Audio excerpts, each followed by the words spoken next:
The silence in Julian Croft's mansion was a physical presence, as heavy and cold as the marble that lined its halls. It had been 6 months since the accident, 6 months since the house had been stripped of laughter, of music, of his wife's vibrant, chaotic energy.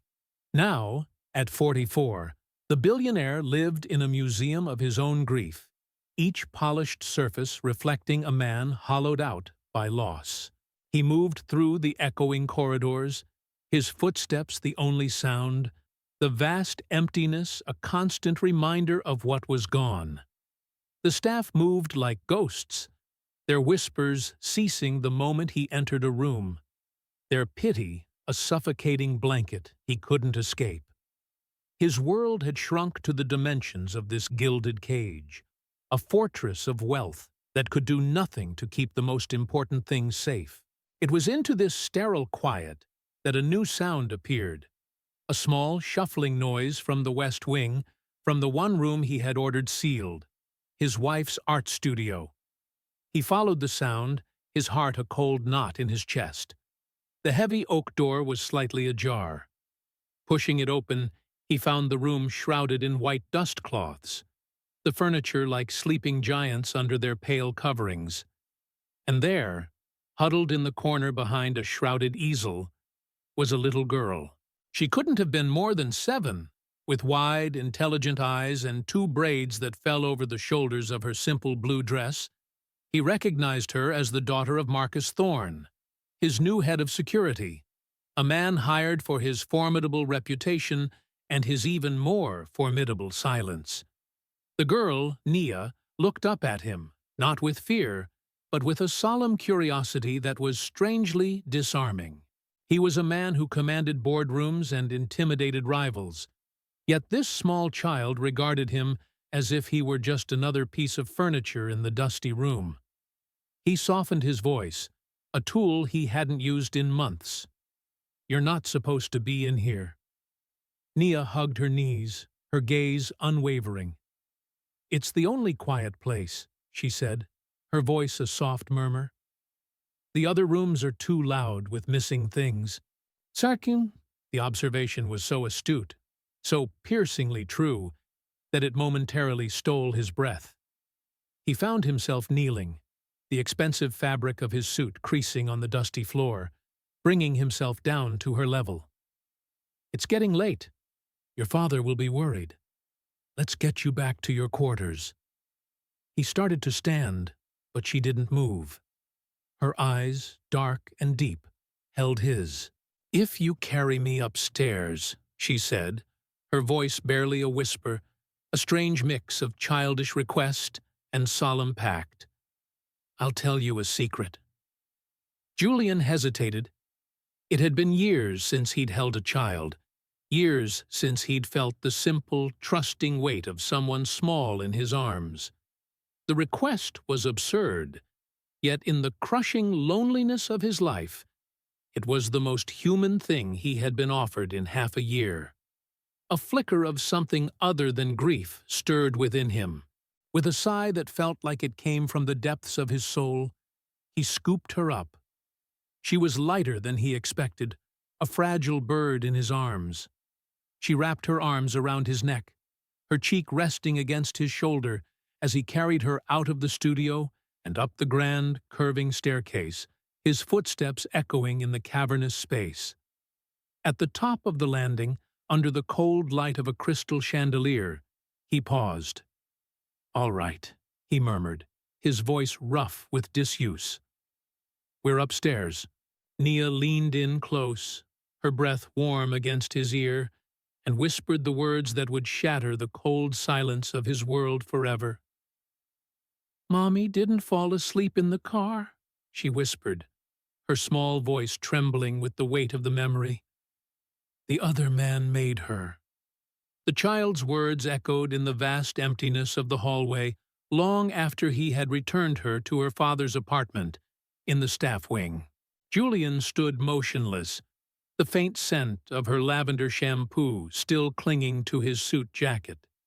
He had dismissed it at first, of course, a child's mind, grappling with a tragedy she had witnessed, twisting a horrible accident into a narrative that made more sense. Marcus had explained that Nia had been in the back seat, miraculously unharmed, when his wife's car had veered off the road and into the lake. The official report was clear. Amelia Croft had fallen asleep at the wheel, drowsy driving. A simple, devastating mistake. Yet Nia's words, "The other man made her," refused to be dismissed. They were a splinter of ice in his heart, a chilling counterpoint to the official story he had forced himself to accept.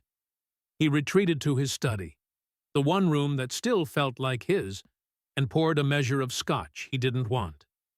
On his desk lay the framed photo of Amelia, her smile radiant, her eyes full of the life that had been so abruptly extinguished. Was it possible? The next morning, he found himself watching people differently. He observed his brother-in-law, Donovan, who had all but moved into the mansion since Amelia's death, ostensibly to support him. Donovan was smooth, charismatic, his grief performative and polished. He clasped Julian's shoulder, his voice dripping with sympathy. "You need to let go, Julian. Amelia wouldn't want you to live in this mausoleum." But Julian saw something else now in Donovan's eyes, a flicker of something calculating behind the concern. The other man in Nia's whisper had been vague, but Donovan had been with Amelia that day. He'd been in a separate car, following her back from the lake house. He was the one who had pulled Nia from the wreck. He was the hero of the story. Julian pulled the official accident report from his files, his hands tracing the cold, bureaucratic language. The responding officer noted Amelia's lack of defensive injuries. The coroner cited cause of death as drowning, with sedatives found in her system. Her prescribed sleeping pills, taken at a higher-than-usual dose. It all fit, but it also fit a different, more sinister narrative. His search began subtly. He told the staff he was finally ready to go through Amelia's things, a lie that provided the perfect cover. In the sealed art studio, he began to sift through the remnants of her life. Canvases, half-finished sculptures, sketchbooks filled with her vibrant, restless mind. He felt like a trespasser, violating her memory. But Nia's words drove him forward. For days, he found nothing. Then, tucked inside the hollowed-out spine of an old art history book, he found it. A slim, unregistered burner phone. It took his tech team the better part of a day to crack the password. When they did, Julian's world tilted on its axis. The phone contained a single thread of text messages, not with a lover, but with Donovan. The early messages were innocuous, family squabbles over company shares she had inherited. But they grew darker. "You're being irrational, Amelia. You can't block the merger." Her replies were firm. "It's a bad deal, Don. It will ruin Father's legacy, and I won't let you do it." The final message from Donovan, sent the morning of the accident, was chillingly clear. "If you won't be reasonable, then I'll have to find a permanent solution. I'm sorry it has to be this way."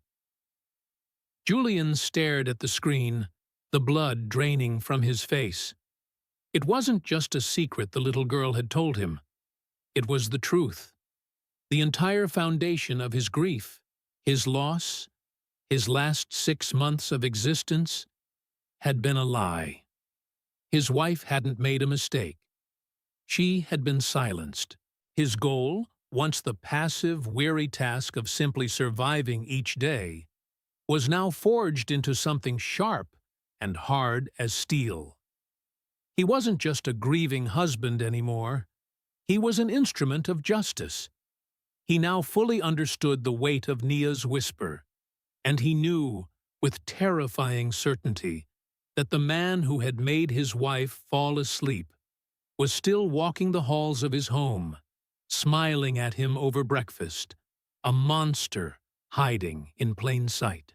He locked the study door, the phone clutched in his hand, and for the first time since Amelia's death, he knew exactly what he had to do. The silence of the mansion was no longer empty.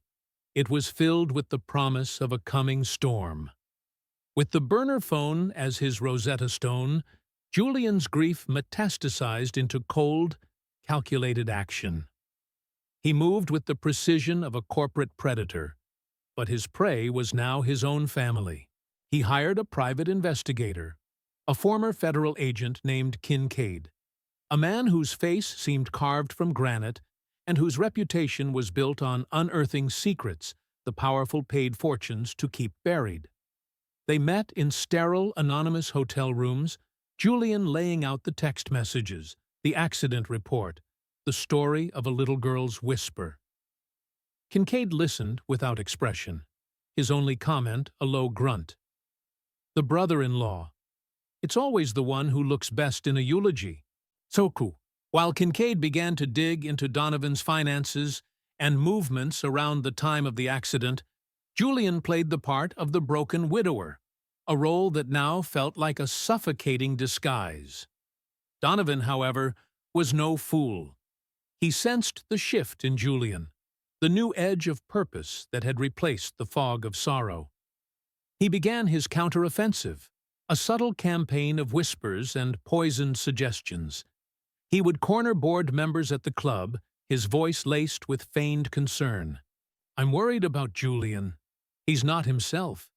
He's becoming paranoid, talking about conspiracies." The narrative began to take hold. Julian, the brilliant but fragile billionaire, finally cracking under the weight of his loss. The mansion staff became a network of unwitting spies. The head housekeeper, a woman who had served Donovan's family for decades, would report on Julian's late nights in the study, his hushed phone calls. "He seems so agitated, Mr. Donovan. He barely eats." Every observation was a weapon turned against him. At the center of this tightening web was Marcus Thorne, Nia's father. Donovan approached him in the garden, his tone a mix of camaraderie and veiled threat. "You're a good man, Marcus. Loyal. I know you see how much Julian is struggling. I need you to keep an eye on him. For his own good. For the company's good." Marcus, a man defined by his quiet integrity, was placed in an impossible position. His duty was to protect Julian, his employer. But Donovan represented the family, the established power, and he made it clear that a security chief's contract was a fragile thing, especially for a single father with a young daughter to protect. Marcus's reports to Julian became clipped, his gaze averted. He saw the truth in Julian's obsession, but he also felt the pressure of Donovan's influence, a vice tightening around him and his child. Julian's bond with Nia, meanwhile, deepened in the stolen, quiet moments. He would find her in the library, her small form curled in a vast leather armchair, a book open on her lap. He started reading to her, his voice, once reserved for boardrooms, softening as he narrated tales of dragons and distant stars. In her presence, the mansion felt less like a tomb. She was a small, bright flame in the suffocating darkness. She never mentioned the secret again, but it was an unspoken covenant between them. He was the only one who had listened, the only one who had believed her. One afternoon, she took his hand and led him back to the sealed art studio. "Mommy used to hide things here," she said, pointing to a loose floorboard beneath a heavy sculpting stand. Together, they pried it open. Inside was a small lockbox. It contained a key to a private safe deposit box and a handwritten note from Amelia. "If you're reading this, it means Donovan has done something unthinkable. The real proof is here. Trust no one." The discovery was a breakthrough, but it came at a cost. The housekeeper saw them leaving the studio and immediately reported it to Donovan. The next day, Donovan made his move. He called an emergency board meeting, presenting them with a file thick with documents. He produced expertly forged psychiatric evaluations, dated from the months before Amelia's death, painting her as deeply depressed and unstable. He presented a fabricated journal, her handwriting perfectly mimicked, filled with dark, suicidal thoughts. "My sister was ill," he announced, his voice breaking with practiced sorrow. "Her death wasn't just an accident. It was a tragedy she may have sought.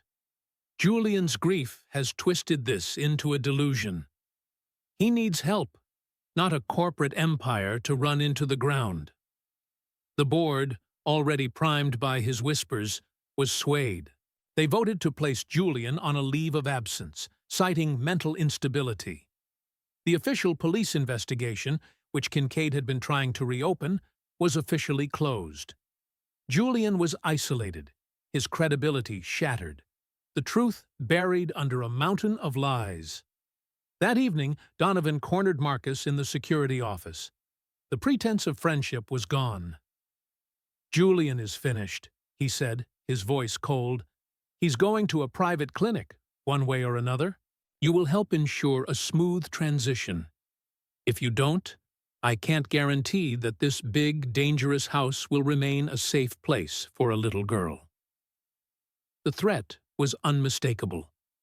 Marcus looked at the security monitors, at the image of his daughter playing in the garden, and felt the walls of his integrity begin to crumble. He was trapped between his duty and his love for his child, a choice that seemed to have no right answer. The key from the lockbox burned a hole in Julian's pocket. It was his last hope. The real proof Amelia had mentioned. But accessing the safe deposit box was now impossible. With the board sidelining him and Donovan's narrative painting him as unhinged, any attempt to access Amelia's accounts would be flagged, blocked, and used as further proof of his instability. He was a prisoner in his own home, his every move watched. Kincaid confirmed his fears. "You're boxed in. Donovan's got the legal high ground. The minute you step out of line, he'll have you committed." The weight of his failure pressed down on him. He had promised Nia, in his silent way, that he would find justice, but he had been outmaneuvered. The vast resources that had once defined his power were now useless, turned against him by the very people he sought to expose. He found Nia in the garden, tending to a small patch of wilting roses that had been her mother's favorite. She looked up at him, her expression solemn, as if she could sense his defeat. "The flowers are sad," she said quietly. "They miss their mommy." Julian knelt beside her, the scent of damp earth filling his senses. "I'm sorry, Nia," he whispered, the words tasting like ash. "I don't think I can fix this." She simply placed her small hand over his. "You have to," she said, not as a plea, but as a statement of fact. Her unshakable faith was both a comfort and a torment. It was in that moment, staring at the key in his palm, that a desperate plan began to form. The safe deposit box was in a small private bank in Lake Arrowhead, near the family cabin where Amelia had spent her last day. It was the one place Donovan might not think to monitor so closely. He had to get there. He approached Marcus that night, not as an employer, but as a man asking for help. He laid out the key, the note, the truth. "I know the pressure you're under," Julian said, his voice low. "I know what he threatened, but I need 1 hour, a window to get to that bank.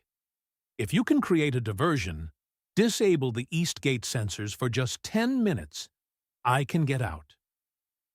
Marcus stared at the key, his face a mask of conflict.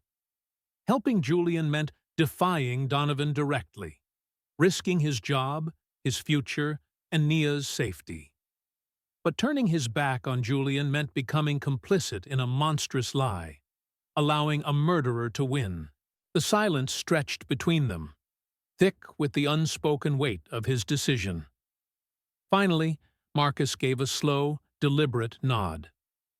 10 minutes, he said, his voice gravelly. "That's all I can give you. After that, you're on your own." The next morning, as Donovan presided over a conference call in the main library, Marcus triggered a false fire alarm in the staff wing, a chaotic drill that drew the attention of the entire security detail. In the confusion, Julian slipped out the east gate in an unassuming sedan from the back of the garage. The drive to Lake Arrowhead was a blur of adrenaline and paranoia. Every car in his rearview mirror seemed to be following him. At the bank, his hands trembled as he signed the access ledger. The clerk, a kindly older woman who remembered Amelia, smiled at him. "So good to see you, Mr. Croft. We were all so sorry to hear about your wife." Inside the vault, he opened the box. It wasn't filled with documents or financial records.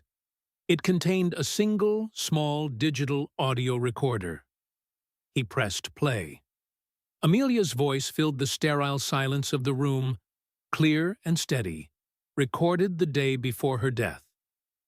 "This is my final statement," she said. "My brother, Donovan, is trying to force a merger that will bankrupt our family's company. I have refused. He has threatened me, and I believe he intends to harm me."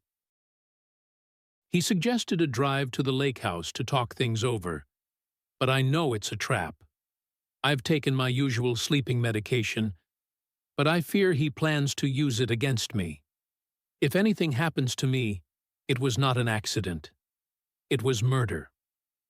The recording continued, detailing the financial schemes, the threats, the specific pressure points of the merger. It was everything. The real proof. As Julian pocketed the recorder, his phone buzzed. A text from Kincaid. "They know. Donovan just left the mansion. He's heading your way. Get out now." Julian's blood ran cold. He raced from the bank, but it was too late. As he pulled onto the winding mountain road, Donovan's black SUV appeared behind him, accelerating with terrifying speed. A high-stakes chase began, the two cars weaving through the treacherous turns, the lake glittering ominously below. Donovan rammed his rear bumper, sending Julian's sedan skidding toward the guardrail. It was the same road, the same deadly drop. Donovan was trying to recreate the accident. Julian swerved, his tires screaming, and turned onto a narrow, unpaved logging trail, a desperate gamble. The trail ended abruptly at a clearing overlooking the lake, the very spot where Amelia's car had gone over. He was trapped. Donovan's SUV blocked the path. He stepped out, a chillingly calm smile on his face. "I have to admire your persistence, Julian, but it ends here, just like it did for my dear sister." Donovan advanced, a heavy tire iron in his hand. "She was weak. She would have let sentiment destroy our legacy. I strengthened it. And now, you'll be the tragic, grieving husband who couldn't live without her. It's a perfect story." Julian backed away, his hand clutching the recorder in his pocket. He had the proof, but it was useless if he was dead. Just as Donovan lunged, the sound of another vehicle roared up the trail. A security jeep skidded to a halt, and Marcus Thorne leapt out, his face set like stone. "It's over, Donovan," he said, his service weapon aimed steadily. Donovan laughed, a harsh, ugly sound. "The loyal soldier. Did you really think you could stop me? You have a daughter to think about, Marcus." He took a step toward Julian, daring Marcus to shoot. In that split second, Marcus made his choice. He didn't fire at Donovan. He fired at the rocky outcrop above him. A shower of rocks and debris rained down, creating a momentary diversion. Julian seized the chance, tackling Donovan, sending them both tumbling to the ground. The tire iron flew from Donovan's grasp. As they wrestled on the precipice, Marcus rushed to help.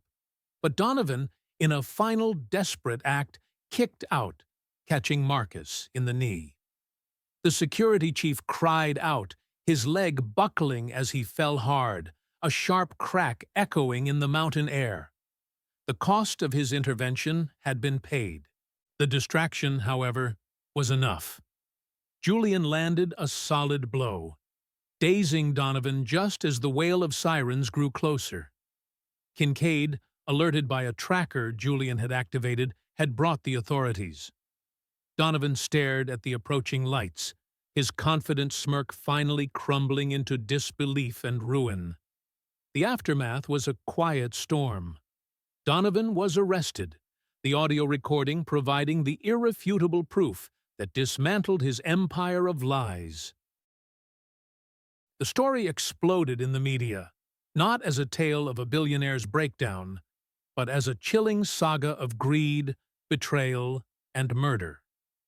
The board members who had sided with Donovan resigned in disgrace, and Julian, his name cleared, resumed control of his company, not with the detached ambition of before, but with a renewed sense of purpose, guided by the legacy Amelia had died to protect.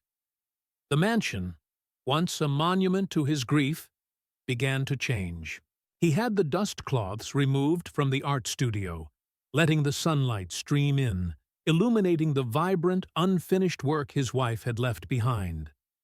The silence was different now, no longer heavy and oppressive, but peaceful. Marcus's leg was badly broken, a severe injury that would require months of rehabilitation and end his field career. He had sacrificed his physical future for his integrity. Julian, however, refused to let him fall. He not only covered all of Marcus's medical expenses, but also created a new position for him, overseeing the entire Croft Enterprises' global security from a senior administrative role. He would never have to be in the line of fire again. His greatest reward, however, was seeing the relief in his daughter's eyes. Nia, no longer burdened by the terrible secret she had carried, began to blossom. The solemn, watchful child started to laugh, her footsteps running through the halls that had once only echoed with sorrow. Julian found himself spending less time in the boardroom and more time in the garden with her, reviving the wilted roses, their shared task, a quiet tribute to the woman they had both loved. One sunny afternoon, as they sat on a bench overlooking the sparkling lake, she leaned her head against his shoulder. "You fixed it," she said softly. He looked down at her, at the small girl who had saved him from his own despair, and felt a profound sense of gratitude that went beyond words. He had lost a wife, but he had found a new kind of family, forged not by blood, but by a shared truth and a promise whispered in a dark hallway. He lifted her onto his shoulders, her small hands holding onto his head as he walked through the sun-drenched garden. The mansion no longer felt like a cage. For the first time in a long time, it felt like a home. The secret she had told him had nearly destroyed him, but in the end, it had given him back his life.